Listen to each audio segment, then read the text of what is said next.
क्या जंग के शोलों से धधकने वाला है यूरोप? क्या यूक्रेन के बाद पुतिन की रडार पर नेटो है?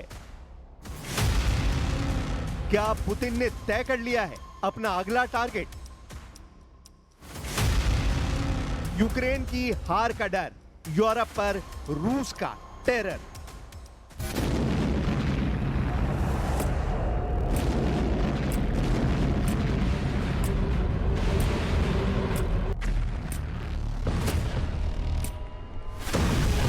यूक्रेन की जमीन पर महज चंद घंटों पहले रूस के ड्रोन कयामत बरपा चुके हैं।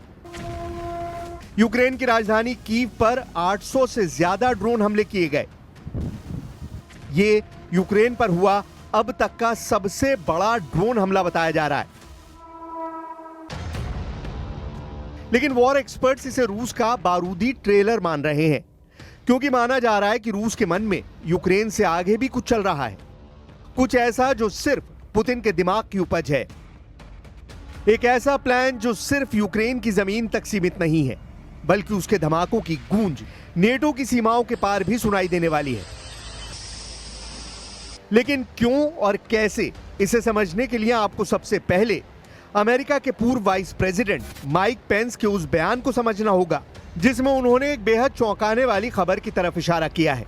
अमेरिका के पूर्व उपराष्ट्रपति माइक पेंस ने बीबीसी को दिए इंटरव्यू में जो कहा, उसने यूरोप की सुरक्षा को लेकर नई बहस छेड़ दी है। पेंस ने साफ शब्दों में चेतावनी दी है कि अगर यूक्रेन रूस के सामने हार गया तो इसमें कोई शक नहीं कि अगला निशाना नेटो की सीमाएं होंगी। यानी यूक्रेन की लड़ाई केवल एक देश की जंग नहीं है, बल्कि पूरे यूरोप की सुरक्षा की जंग है। पेंस ने कहा कि पुतिन की महत्वाकांक्षाएं यूक्रेन की सरहद से कहीं आगे तक फैली हुई हैं। अगर उन्हें यहां जीत मिलती है तो रूस को और ताकतवर और ज्यादा खतरनाक बनने का मौका मिलेगा। उस स्थिति में नेटो के सदस्य देश सीधे सीधे खतरे की जद में आ जाएंगे। उनका यह भी कहना है कि अमेरिका को एक बैकस्टॉप यानी सुरक्षा की गारंटी के तौर पर खड़ा रहना होगा, जबकि यूरोपीय देशों को इस जंग का असली नेतृत्व करना होगा। उन्होंने कोएलिशन ऑफ द विलिंग की कोशिशों की सराहना की और कहा कि मजबूत सुरक्षा गारंटी की एक जस्ट एंड लास्टिंग पीस यानी न्यायपूर्ण और स्थायी शांति का रास्ता खोल सकती है। यानी माइक पेंस की नजर में अगर आज यूक्रेन गिरा तो कल यूरोप के कई देश भी उसी आग में झुलस सकते हैं। यूक्रेन की राजधानी कीव पर 800 ड्रोन बरसाना, यह महज एक हमला नहीं था, बल्कि रूस का वो इशारा था जो आने वाले वक्त का सबसे बड़ा खतरा साबित हो सकता है। पश्चिमी खेमे के रणनीतिकार साफ कह रहे हैं कि यह अटैक असली युद्ध की महज झलक है, ट्रेलर है। असली फिल्म तो अभी बाकी है। यानी पुतिन की सोच यूक्रेन की सीमाओं पर रुकने वाली नहीं है। उनका विजन है यूरोप को सीधा डर और दहशत के साए में धकेलने का।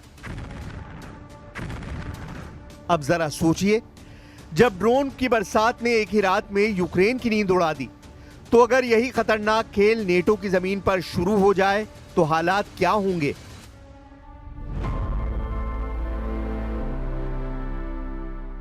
यही वजह है कि वॉशिंगटन से लेकर पेरिस और बर्लिन तक हलचल मची है।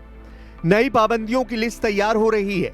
रूस की एनर्जी कंपनियों, उसके बैंकों और उसके ग्लोबल सप्लाई नेटवर्क पर सीधा वार करने की प्लानिंग चल रही है।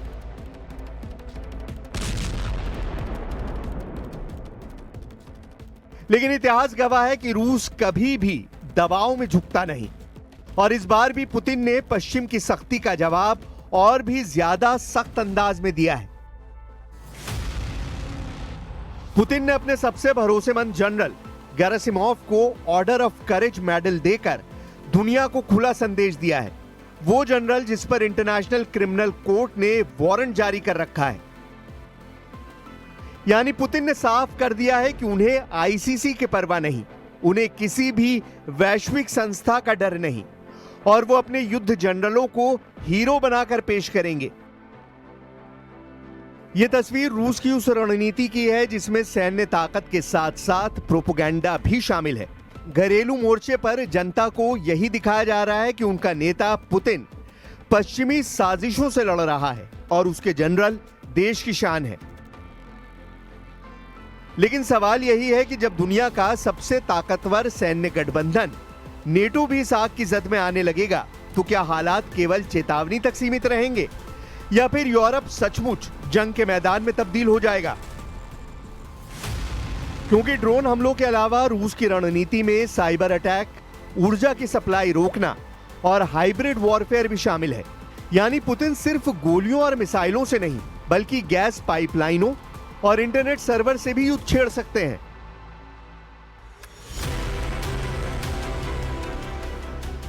यूरोप के लिए आने वाली सर्दियां किसी नए इम्तिहान से कम नहीं होंगी। अगर रूस ने गैस और ऑयल का नल बंद किया तो शहरों की रोशनी से लेकर फैक्ट्रियों की मशीनें तक थम सकती हैं। और यही वो दबाव है जिसका इस्तेमाल पुतिन नेटो और यूरोपीय देशों पर करेंगे, ताकि पश्चिम को झुकने पर मजबूर किया जा सके। यानी तस्वीर बेहद साफ है। एक तरफ माइक पेंस जैसे नेताओं की चेतावनी, दूसरी तरफ रूस का अब तक का सबसे बड़ा हमला और तीसरी तरफ पुतिन का अपने जनरल को सम्मानित करना। ये तीनों घटनाएं मिलकर आने वाले तूफान का इशारा दे रही हैं।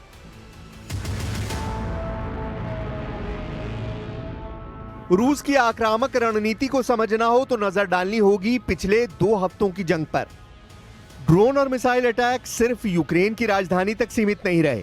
खार्किव, ओडेसा और डोनबास के कई शहर लगातार टारगेट बने हैं। यूक्रेनी खुफिया एजेंसियों का दावा है कि रूस ने ईरान और उत्तर कोरिया से नए बैच में हथियारों की सप्लाई तेज कर दी है। यानी पुतिन इस जंग को लंबा खींचने की तैयारी में है और इसके लिए उन्हें सैन्य रसद की कमी रोकनी होगी। अमेरिकी रक्षा विभाग की रिपोर्ट कहती है कि रूस हर हफ्ते औसतन 1,500 से ज्यादा ड्रोन और मिसाइलें तैयार कर रहा है। रूस का औद्योगिक ढांचा अब सिर्फ एक चीज पर केंद्रित है, युद्ध। लेकिन कहानी यहीं तक सीमित नहीं। मैदाने जंग के साथ साथ रूस ने कूटनीतिक मोर्चों पर भी अपने पत्ते खोल दिए हैं। चीन और रूस की हालिया मुलाकात को लेकर पश्चिमी विश्लेषकों का कहना है कि यह मुलाकात सिर्फ दोस्ताना तस्वीरों की नहीं थी, बल्कि यूरोप के लिए नया सिरदर्द बन सकती है।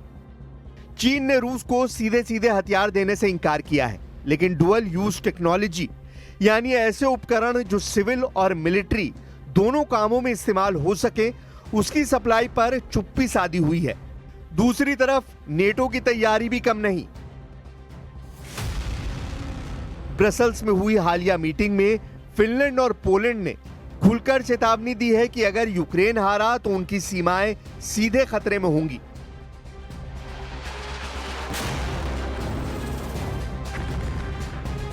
यानी नेटो के छोटे लेकिन संवेदनशील देश अब सीधे सीधे रूस को चुनौती देने की मांग उठा रहे हैं।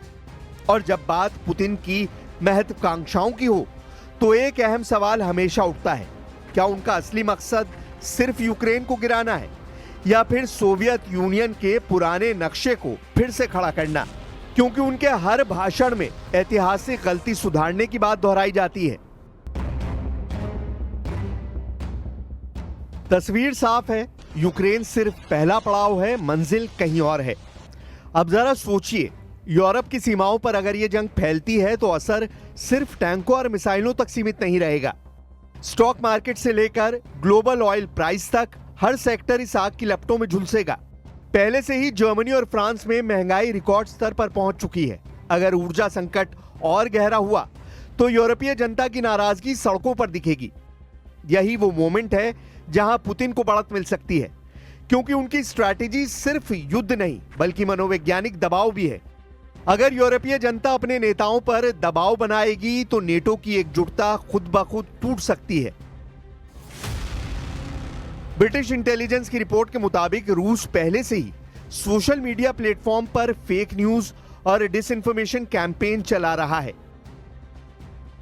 यानी यूरोप के भीतर से ही यूरोप को अस्थिर करने की कोशिशें शुरू हो चुकी हैं। तो सवाल यही, क्या ये सब मिलकर यूरोप को उस खाई की ओर धकेल रहे हैं जहां से वापसी नामुमकिन होगी? या फिर अमेरिका और नेटो अपने संयुक्त मोर्चे से रूस को रोक पाएंगे? इतिहास हमें यही बताता है कि हर बड़ी जंग पहले चेतावनी बनकर सामने आती है, और इस बार चेतावनी यूक्रेन की जलती हुई धरती से उठ रही है, जिसकी गूंज यूरोप तक सुनाई दे रही है। लेकिन इस पूरी जंग का सबसे बड़ा हथियार सिर्फ मिसाइल और ड्रोन नहीं है, असली बारूद है प्रतिबंधों की सियासत। अमेरिका ने रूस को दबाने के लिए जिस सेकंड स्टेज सैंक्शंस का रास्ता चुना है, उसे समझना बेहद जरूरी है। डोनाल्ड ट्रंप ने अपने नए फरमान से साफ कर दिया है कि रूस पर अब सिर्फ सीधी पाबंदियां नहीं लगेंगी, बल्कि जो भी देश रूस की मदद करेगा वो भी अमेरिका के शिकंजे में आएगा।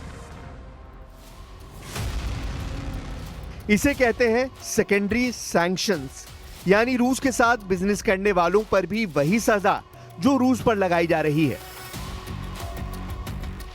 सोचिए इसका असर कितना बड़ा होगा। रूस से तेल खरीदने वाले, रूस से टेक्नोलॉजी लेने वाले, यहां तक कि उसके बैंकों से ट्रांजैक्शन करने वाले भी अब अमेरिकी रडार पर होंगे। यानी ये जंग रूस बनाम अमेरिका नहीं रहेगी, बल्कि रूस के साथ खड़े देशों बनाम अमेरिका और उसके सहयोगियों में बदल जाएगी। और यहां सबसे बड़ा सवाल उठता है, भारत जैसे देशों पर इसका असर कैसा होगा? भारत ने अब तक रूस से सस्ती कीमत पर कच्चा तेल खरीदा है, लेकिन अगर अमेरिका सेकेंडरी सैंक्शंस लागू हो गए तो भारतीय कंपनियों और बैंकों पर भी असर पड़ सकता है। भारत को अपने ऊर्जा सुरक्षा और रणनीतिक रिश्तों के बीच बेहद नाजुक संतुलन साधना होगा, क्योंकि अमेरिका की कोशिश साफ है, रूस की सप्लाई लाइन तोड़ना, उसे अकेला करना और उसके युद्ध के इंजन को ठप करना। लेकिन एक सच ये भी है कि रूस को कभी भी प्रतिबंधों से रोकना आसान नहीं रहा। 2014 में क्राइमिया पर कब्जे के बाद भी पुतिन पीछे नहीं हटे, बल्कि और मजबूत होकर लौटे। और आज भी जब रूस पर 15,000 से ज्यादा प्रतिबंध लागू हैं, तो उस वक्त भी रूस की वॉर मशीन और ज्यादा खतरनाक रूप ले चुकी है। असल डर यही है, पश्चिम की ये पाबंदियां कहीं रूस को और ज्यादा आक्रामक न बना दें, क्योंकि अगर पुतिन ने मान लिया कि अब खोने के लिए कुछ नहीं बचा, तो उनके कदम और भी खतरनाक हो सकते हैं। और यही वो मोड़ होगा जहां से यूरोप की सरहदें जलती हुई आग में बदल सकती हैं। और अब सोचिए, जब आसमान से ड्रोन बरस रहे हों, जब मिसाइलें शहरों को राख में बदल रही हो, जब गोलाबारी की गूंज पूरी रात गूंजती रहे, तो वही माहौल पुतिन यूरोप की दहलीज पर भी लाना चाहते हैं। हर धमाका, हर धमक यूरोप को आगाह कर रही है कि यह सिर्फ यूक्रेन की लड़ाई नहीं, यह असल में पूरे महाद्वीप पर मंडराता हुआ बारूदी बादल है।